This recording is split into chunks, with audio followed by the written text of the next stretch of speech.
Hi, I'm Dennis O'Banion, and I currently live in New York City, and I've lived there for over 15 years. I have so many sort of favorite CMT memories. Some of the ones that stick out is our sideshow. That was like my first show with Kevin, and that was sort of like an epic summer in 2000. And I remember like being a part of a show that like you listened to the cast recording and you were sort of obsessive about this kind of dark, quirky show, and so getting to be a part of it was really special. And the group of actors and performers we had that summer was really amazing. So I love being a part of that show, and that always holds a very special place, especially since that was my first season here. So that is something that I remember a lot. I love doing West Side Story because that kind of dancing and that is such a big guy show. So getting to be a part of that story. Annie was really special because it was sort of one of my first principal roles.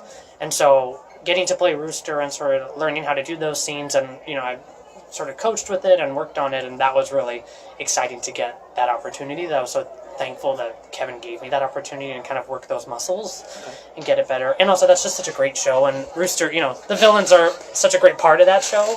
I mean, getting to do Simon JC, and that was like my final show with Mainstage and sort of aging out, was just so special because of those friendships, and because that's also another really iconic, rock opera, and it's a very passionate show, and it's very exciting to be a part of, and emotional, and all those like great things. So that was a nice way to kind of close that chapter before moving forward.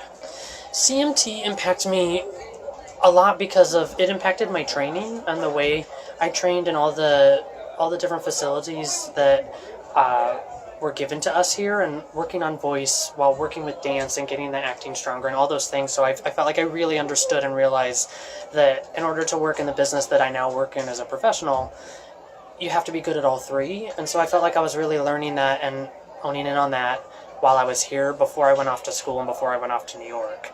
So that was super helpful. I also felt like it gave a real sense of community, and especially theater in New York and around the country. It's the smallest community, and everybody knows everyone, and we're all in the same boat together. And so it's nice because I had those relationships here growing up, and so a lot of those people that I did shows with way back when are still best friends, still important parts of my life. Some of us have worked together, some of us have live on different parts of the country, but we still stay connected and stuff. And so that sense of community was huge and very impactful, and made me feel like I had a place where I felt like it was a really great training ground, and a great way to grow up into the profession that I love, which is why I felt like during high school it was great to be a part of something like that.